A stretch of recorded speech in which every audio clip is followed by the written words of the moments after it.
Hey, welcome back, everybody, to another edition of the Monday Market Update with me, Roy May of Bach Realty Group here in College Station. I don't know about y'all, but I feel like I just finished putting away Christmas, and here it is, nearly February. So 2024 has gone by quickly, to say the least. But today we're going to take a deep dive into the week that was. We're going to explore the key economic indicators that set the tone for the markets. And before we jump in, I do want to extend a warm thank you to Mitchell Cleckley over at Pilgrim Mortgage for putting this all together, his insights, and helping me kind of pass this information on to you.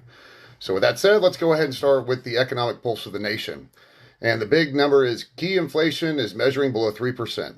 And December brought some welcome news on the inflation front with the PCE, the personal consumption expenditures, showed a modest rise of 0.2% for the month. Year over year readings remain steady at 2.6% for headline inflation and then 2.9% for core inflation. That marks a significant shift downward and is below the 3% threshold for the first time in nearly 3 years.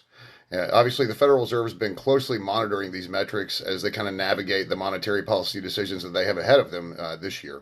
And just remember that, the 2% is really the number they're theoretically working towards. New home sales. So they ended 2023 on a high note. The housing market actually saw a resurgence in December, with new home sales rebounding by 8% from November. That's obviously surpassing any expectations we had.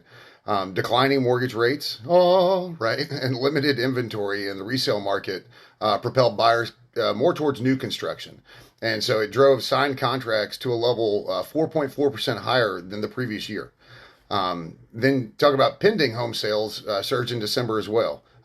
They saw a robust, it was 8.3% surge in December, exceeding forecasts again and indicating a strong uptick in buyer activity. And that's, again, going to be fueled by these improving mortgage rates that we're seeing. Lawrence Yun, you've heard me reference before, the chief economist at the National Association of Realtors, forecasts significant sales growth in the coming years, but emphasizes the critical need for increased housing supply to meet demand. I know we've talked about the supply and demand, just the lack of housing that's out there right now. The fourth quarter GDP was better than expected. The first reading so far, the fourth quarter GDP revealed a 3.3% growth rate, and that's outperforming estimates, and it's really signaling kind of a resilience in the face of what would be just maybe some economic headwinds. With easing inflation and robust consumer spending, the economy continues its upward trajectory. It's buoyed by stronger than expected performance really throughout 2023. Initial jobless claims, we always talk about that being a big part of the economy. They rose by 25,000 in the latest week.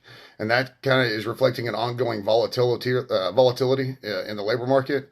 And while it's still relatively low, these numbers really kind of underscore the challenges faced by job seekers in an environment of really shifting kind of economic dynamics. So as we look ahead to the coming week, eyes are on the Federal Reserve's first meeting of 2024, and that's where policymakers they're going to provide insights into future monetary policy decisions. Items like housing data updates, labor sector reports, and obviously the highly anticipated jobs report from the Bureau of Labor. So those who round out this week's agenda, kind of just on the, kind of forecast throughout this week. And stay tuned for more updates as we really navigate this ever evolving landscape of the market, quite frankly.